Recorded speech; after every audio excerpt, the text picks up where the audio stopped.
Hello, I am your host Chloe Brewster and welcome to The Creative Comeback, a love affair with the arts in podcast form.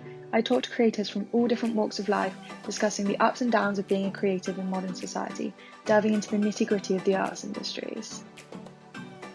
Today on The Creative Comeback, I chatted to digital artist Meg Primmer.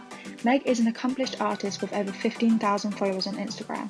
She's had her work displayed all over the tubes in London, as well as collaborating with brands like Love Honey on marketing campaigns. We talked all things art and the pressures of working for yourself. So my first question for you is, why did you choose art as a career? Well, because I want a career in something that I'm incredibly passionate about, and I want every day to be fulfilling, and I would hate to go to a job in an area that I just had no love for. And I think you can see it in someone's work ethic and obviously their work when they love it. It's just so much better for them and their mental health. So I was like, I'm just going to push art as far as I can and see where I end up. And obviously now I'm making an income from it. So it's definitely worth it. Yeah, definitely. I feel like it's the dream, isn't it? To get paid to do something that you love to do. So literally, it really is. And it's like, you obviously don't want to be in a job which is terrible for your mental health. And as someone who suffers with their mental health, like, I don't know when I'm going to have a relapse or an anxiety episode. I can work in the comfort of my own home, control my hours and work around that. And I feel like when you're employed in a job you don't like, you're more likely going to have bad mental health episodes. I suppose as well, with art, you can be a bit more picky who you work for as well. Like when you're working for a business or a company, you like have to work and do what they want you to do, but you can be picky and go, okay, I want to work with you, I don't want to work with you, and you can set your own. Yeah, you're in control of everything, which is so much better than obviously being employed and being constantly told what to do, which I don't fit well with that anyway, is the type of person I am. So obviously now I choose my hours and everything, and it's so much more freedom. Yeah, definitely. So when you're creating art, where does your inspiration come from? Is it from like the world around you, your environment, like political views, or like sort of where's that inspiration from? So I think it comes from the fact that I'm an incredibly opinionated person anyway, very strong feminist, and I wanted my artwork anyway to be an extension of myself. I want to create work that I relate to and I would want to see someone else make. So that's why everything I do is along the lines of feminism and empowering women. So a lot of that inspiration comes from social media, influencers like body positive influencers, other artists, other feminist artists. So I try to follow everyone I follow on social media. I want them to be giving me some form of inspiration. I have a whole album of saved posts on Instagram, which are just all things that I can pick some sort of idea from or a reference from. Because I just want to be surrounded by artwork that I love and I relate to.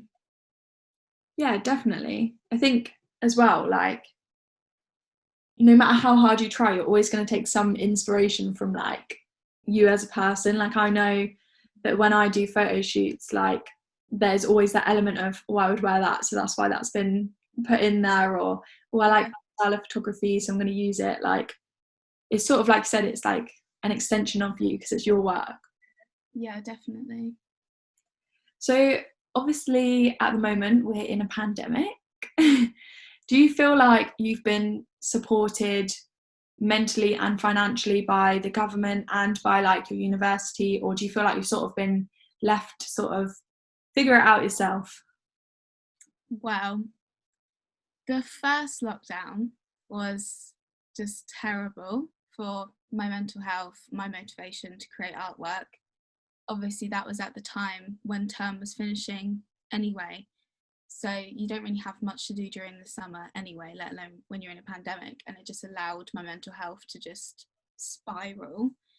And then I had to go from that straight into uni again, and that was really hard adjusting. Had coronavirus. The uni I guess they were okay when it came to that. They sometimes would phone you and check on you.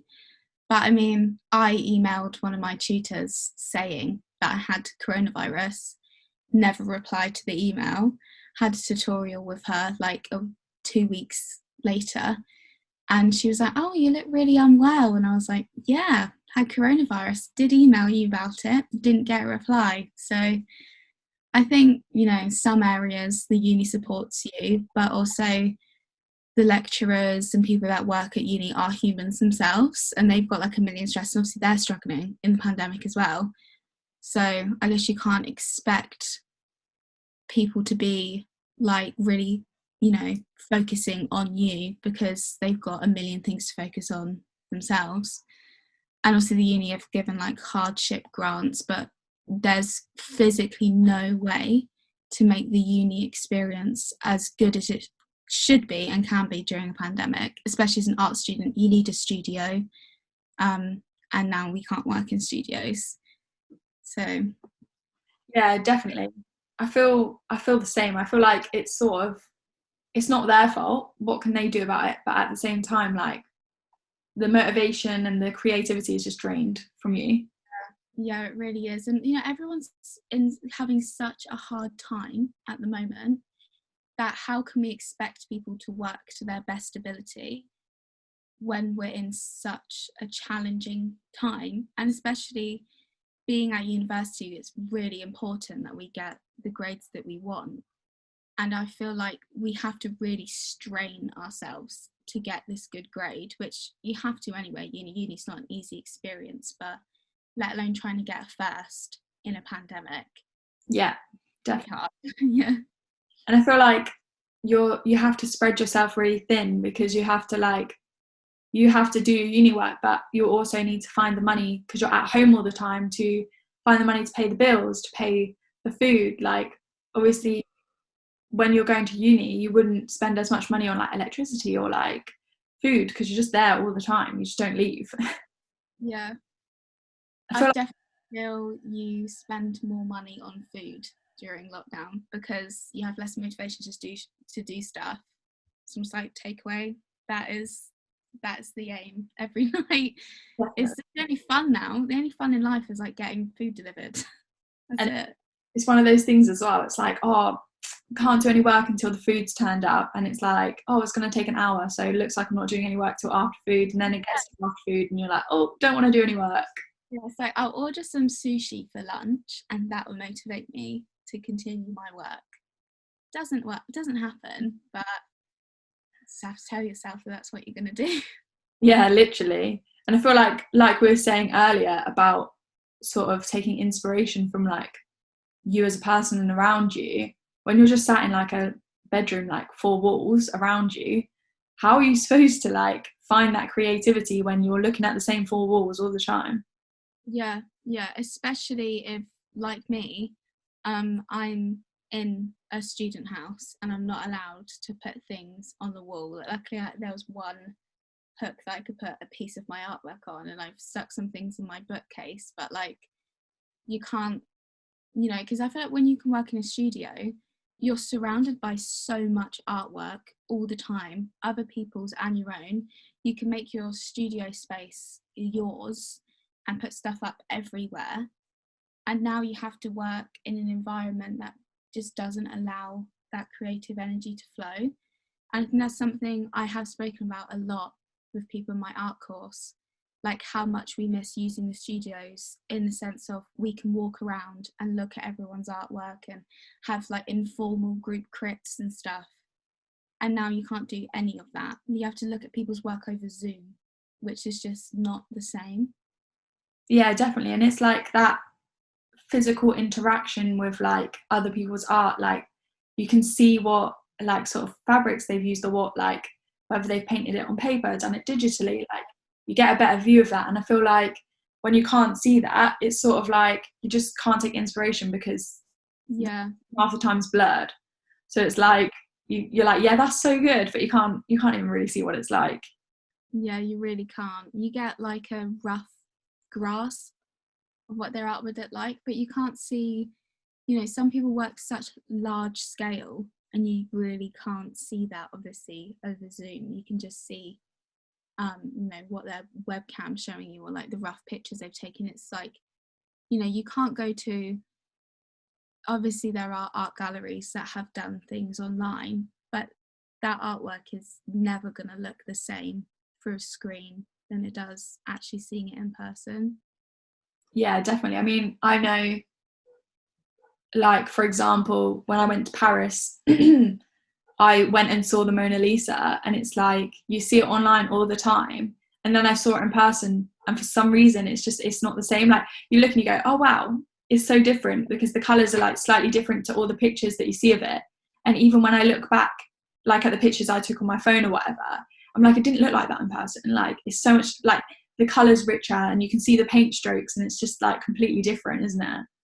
Yeah, definitely. And I think that's what we're all missing out on, like being creative students in a pandemic and having to be creative online.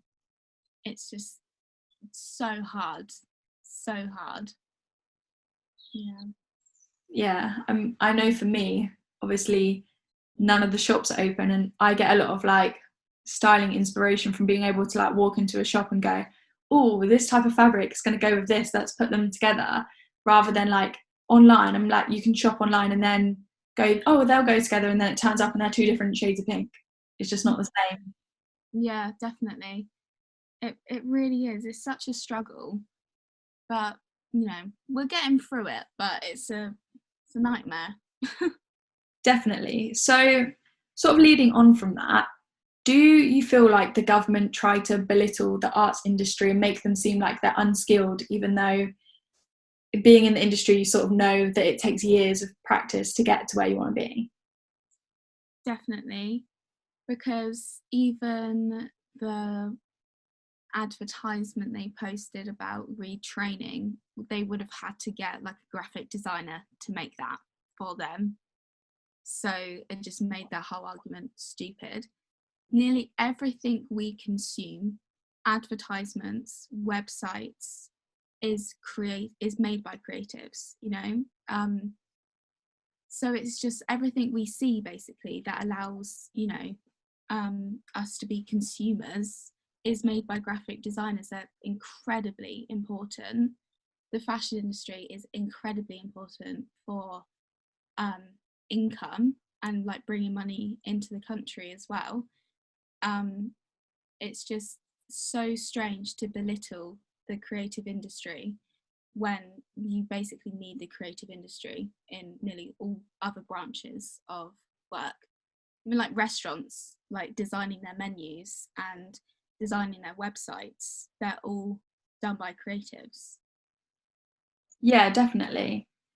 That was actually going to be one of my questions about the campaign, the advertising campaign. How did it make you feel when you saw it? Because this is sort of what this entire project was sparked from for me. Like, I saw it and I was like, this really annoyed me. I'm going to do something about it. It made me, like, at first I just thought, well, that's basically like a massive punch in the face, because it's what my degree is, it's what I'm studying for, it's what my passion is, it's what I do, it's my business, and it's basically just I've been told to retrain in another area. Like, it's like purposely making people unhappy. Like, people obviously wanting to do like graphic design and be in the fashion industry because they love it and have a passion for it. It's not really a branch of work that you go into if you dislike it. And then it's like, well, I'm gonna have to retrain, work in a supermarket or something. It's just not, it's not the same. It makes you feel kind of stupid for having your passion and like your love for art. So yeah, I guess it made you, yeah, it belittled you, it made you feel stupid. Yeah, definitely. Mm. I think it's sort of one of those things as well, especially like both you and me, we haven't even finished the degree yet. So it's sort of like, when you haven't even finished it yet and someone's like, oh yeah, you need to retrain, it's like, great, so I'm paying this money and then you're telling me that when I finish it I'm gonna have to retrain and do something else anyway. So literally, what am I doing this for? Like, why am I able to go and get a creative degree and not be able to use it elsewhere in the world, like within, the industries? Like, it doesn't make sense. And also the creative industry brings so much money in anyway, like theatre, cinema, art galleries, all of it brings the country so much money in. So why would you want to make a whole huge industry of people feel like their work means nothing? Yeah, exactly. And I think as well, they don't realise how much experience you actually need to get jobs in these industries. Like, you have to work your like arse off trying to get the experience for these things and trying to get the practice in. And I think they just think, oh, you wake up one day and you decide you're going to paint a picture and then you're an artist. Do you know what I mean? It's not as easy as they make it out to be. Yeah, and half the time you have to get, internships, which are incredibly hard to get anyway, and then you don't even get paid for them. So it's like, oh my god, my cat is meowing. It's all right. She wants to be in the interview. Yeah, what was I saying? We're talking internships. Yeah, that you don't get paid when you do them majority of the time, which I think is literally ridiculous. And then you have to do so many of them, and it's so incredibly hard to even get into them because like everyone wants an internship, like graduate internships. So it's just ridiculous how much work you have to do to even get close to having the best amount of experience that you can in the industry. You have to do so much for it. Yeah, I mean, just looking at jobs for when I finish uni, it's like they're asking you to have 2 years experience and a degree, and I'm like, I've not even finished the degree yet. Like, where am I going to pull the 2 years of experience from? Yeah, I've like looked at the different areas I could go after uni, like graduate jobs and everything like that, and there's just so incredibly hard to get, and half the time you don't even get paid, and it's like, how can I need to live. I afford to need to afford rent and food and everything like that. So it's like people are literally working so hard and going without things to be in the creative industry, to just then make people who have sacrificed so much to get that job that their job is worthless. It's just ridiculous. Yeah, definitely. And I think as well, it comes down to like, especially at the moment, I was talking with someone else about this. A lot of the sort of grants and stuff that the government have, it excludes so many people. Like, you have to have worked for yourself for a certain amount of years, or you have to live in a certain area. Like, the support just isn't there, I don't think. Yeah, like I've just become self-employed, and I became self-employed before the next like grant came out, but obviously you have to be self-employed. I think it's like 1 or 2 years, and obviously I haven't been self-employed that long, but it's incredibly hard to start up your own business in the middle of a pandemic, and it would be nice if there was some sort of grant or fund you could get for those starting their businesses in a pandemic, because so many people have, which is crazy because obviously the economy has just become terrible in the past year, but there's also so many people that have made their own businesses because they can't physically go into work and they need money. So it would be nice if there was some sort of support there for like new people in like the self-employed industry. Yeah, definitely. So, sort of changing the subject here, and it's quite a big question. What do you think a world without art in it would look like? It would just be incredibly boring, for one thing. Art is like everywhere we go, even if it's like graffiti, it's still artwork. There's still colour and people expressing themselves. I feel like as humans, we like to create art anyway. We have been since literally the start of time. So to then, not have art anywhere, I don't know, it feels like it'd be very emotionless. Like there wouldn't really be much passion anywhere. Definitely. How do you think that COVID has impacted the arts and creative industries?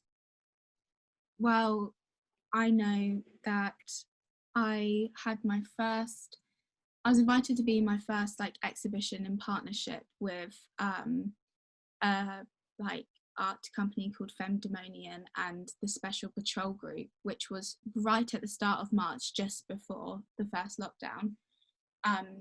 So that happened and that was great. And then I had a couple people after that, you know, wanting my artwork to be involved in their projects and everything like that. And then obviously lockdown happened and it meant none of that could happen. And I was having such an influx of interest in my art just before the first lockdown, as in for galleries and companies working with me. And that's all come to a halt. And it's exciting to think, what opportunities am I going to get when this pandemic eases out? But also I wonder how much I've lost during this pandemic in terms of how many exhibitions I could have had, how much better grades I could have had in uni because of it. So it's definitely something I think about often. I'm like, I wonder what would have happened to me and my business without the pandemic.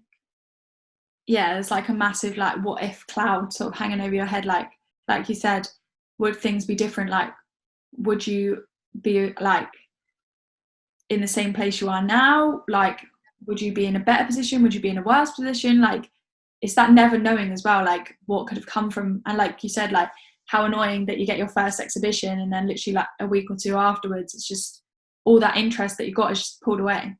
Yeah, it's like it's such a shame, because I definitely think as well, obviously I opened up my shop and got a like massive influx of commissions in the past year, and I'm like, would I even have opened up an artist shop if we didn't go into lockdown and I didn't like have that spark, that idea, or the motivation to have to find money from somewhere?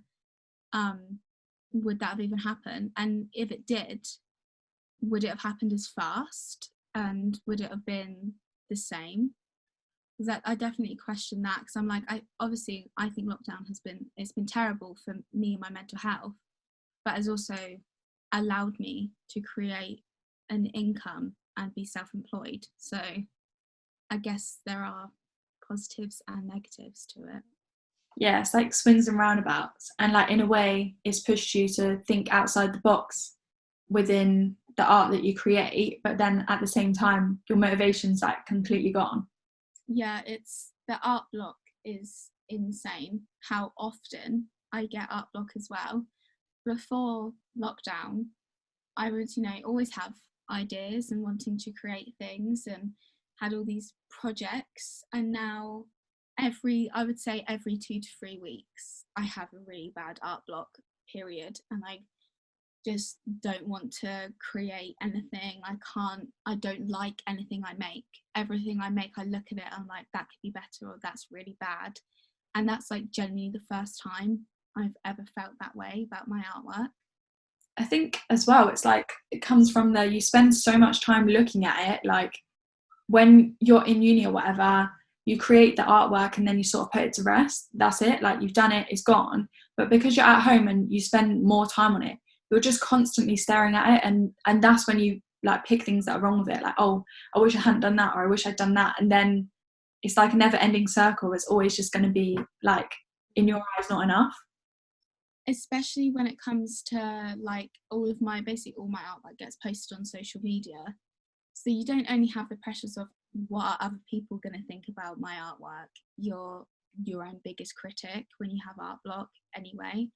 So it's just, you're like, honestly, I think this can be better, and everyone else is going to think that this can be better as well, which really isn't true. But that's how it makes you feel when you're just so uninspired and like just sluggish with your artwork because of the pandemic. Definitely. And sort of leading on from that, do you feel like there's this unspoken pressure to be creative, even like though you're mentally drained, or like now the situation's obviously difficult? Like, do you feel like there's like an unspoken sort of pressure from everyone around you to be creative all the time?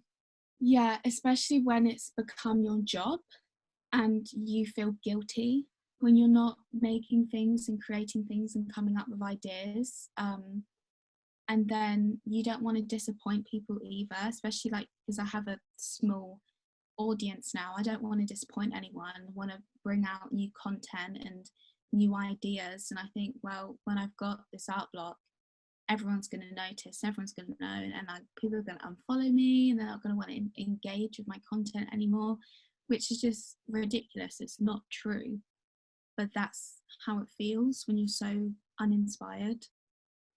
Yeah, and I feel like the sort of social media pressures and the sort of algorithms from like Instagram in particular don't help, because it's just that I feel like in every direction there's like something that's trying to block you as an artist trying to express yourself and be like and engage with people. Yeah, because on social media, the post you're engaging with, you're only seeing one side of this person's life. You're seeing these influencers go to Dubai, and you're seeing, you know, all of these creatives as well coming out with new products. And like I said, I started my business, but you see all these other people start their businesses, and then it makes other people think, well, I should be doing something. I saw this quote on, I think it's posted on Instagram, like someone reshared it, and it was like, if you haven't managed to find like your passion during lockdown, then you're just lazy. It was like something along those lines. Wow. It's like everyone copes differently, and you can't expect to be at your best during the times when people are literally dying and people are getting ill around you and everything's just getting really terrible in terms of the economy. Like, it's not real. Half the stuff we see on social media of these influencers going abroad and being all happy, and like, it's just not a real representation of the majority of people. And then we pressurize ourselves because we think we should be living like that. There's like, you know, romanticizing lockdown. Like, I lost loads of weight, I started baking all the time, I did this, I did that. And it's just, some people, it was a gold star to get out of bed that day. So I think we have to be kinder to ourselves in terms of how much we expect during a pandemic. Yeah, definitely. And I think, like you said, some days, like I said, getting out of bed is like the best achievement of the day. And I think social media is definitely the worst in terms of creating a pressure, because like you said, it's everyone shows their perfect lifestyle. And you've got everyone like filtered and everyone looking like amazing, and then you're sat there and you're thinking, why don't I look like that? Why doesn't my work look like that? And it's just like, Yeah, definitely. and it sort of plays in with that sort of like self-hate of your work as well. Like, you're like seeing all these other people do what you want to do and what you've been trying to do, and you're going, why are they getting more engagement than me? Why aren't people engaging with me? Like, what's the problem? That is the exact issue. I've seen artists with half the following that I do that get 10 times more sales in their shops, and they don't have as much engagement as me. They don't necessarily get as many like likes and shares, but they are making way more money than me. And I'm like, well, literally, what am I doing wrong? And then I see people that, you know, have way better engagement than me, way more many likes, way more shares, and you know, they don't even have necessarily a shop yet, or they're like not really making any sales, they're getting constantly shadow banned. And it's like, the following and like the engagement really isn't a correct like example of how much money someone's making. So everyone's at different paces. Like, some people's shops they may be making loads of sales because they have, you know, they actually have loads of friends and like a community that like want to buy from it. Whereas you may have someone who's not really making any sales because they're struggling to get their work out there because Instagram's constantly shadow banning them. But because they have loads of followers, it looks like they're making money, and they're not. Which is like, because I have like 15k now, and I probably make 30, 40 sales a month. and obviously I want to like double that, and I'm seeing people with like triple the amount every month, and they've got like 5,000 followers, and I'm like, how does that work? But I guess just everyone is going at different paces, and you can't compare yourself. You can't look at someone else's success and be like, why is that not my success? Yeah, definitely. And I think that's where it's hard, isn't it? Because there's just no line. Like, these things, you wish these things came with a warning, like not everything you see is like real. And like you said, sometimes it's just that one profile's been pushed more than another, or their audience are the type of audience that like to spend money on like physical items, whereas like someone else's audience might like prefer like digital things. Do you know what I mean? Like, it's just like, yeah, so it varies so much, and you just can't be mean to yourself when your success isn't the same as another creative's. yeah, definitely. So how do you plan to develop your career?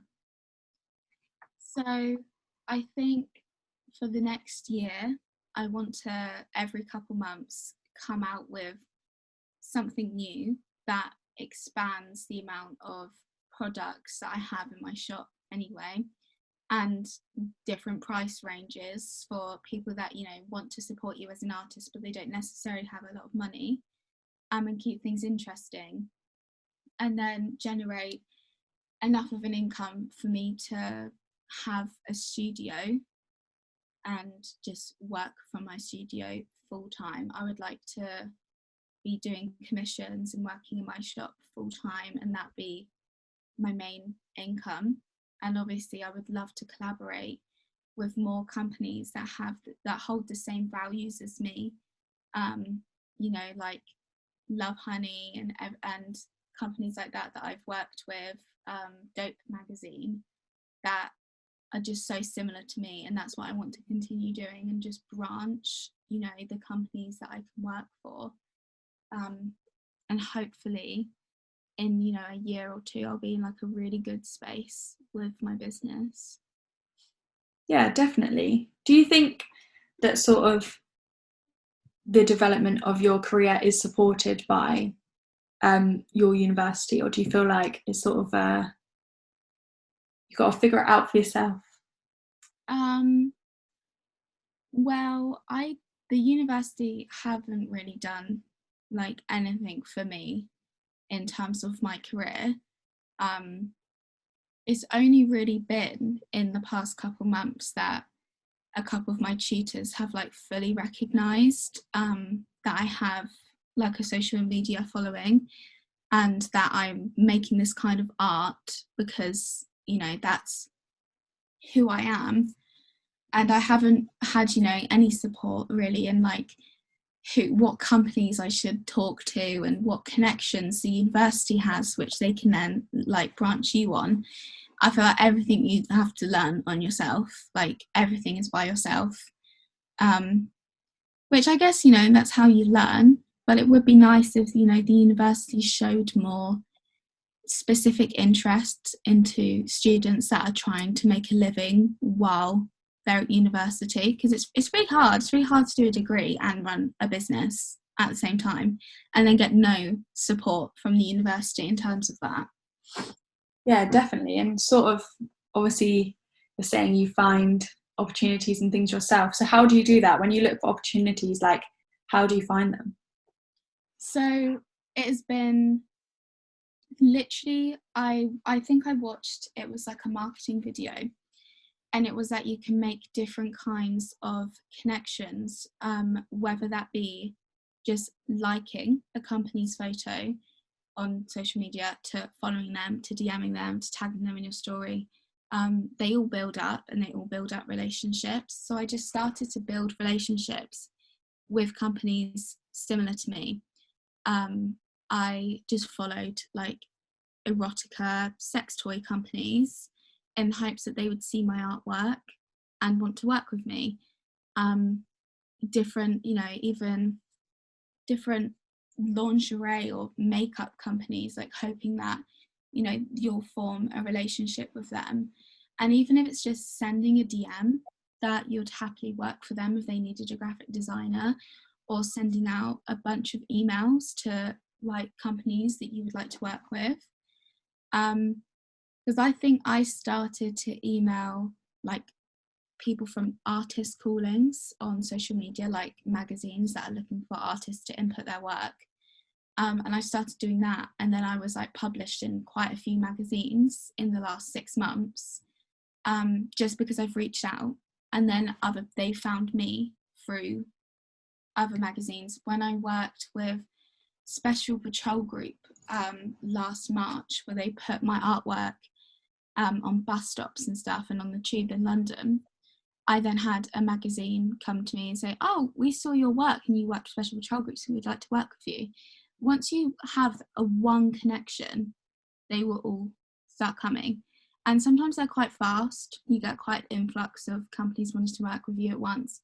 Sometimes they're really slow, but they will happen. You just have to keep getting yourself out there and answering that scary business call and like replying to emails, constantly checking, and they will come.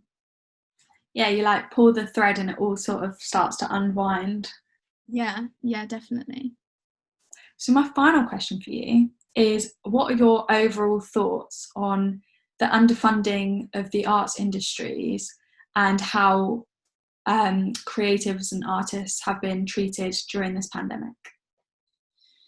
So to what I said earlier, that like the creative industries relied on for so much and people get so much love and enjoyment from it, like families going to the theatre and the production of like films and YouTubers and everything like that, they all kind of come under the creative industry, and underfunding them is just gonna like decrease the amount of amazing content that we can access and enjoy, and the average person is just gonna have less, passionate projects around them. And it's unfortunate because it inspires people. I feel like even people that aren't artists would love to go to an art gallery and appreciate art, whether you can draw or not.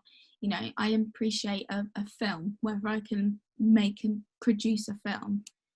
It's really important for us, especially. We need a distraction during the pandemic, and that distraction comes from creative industries.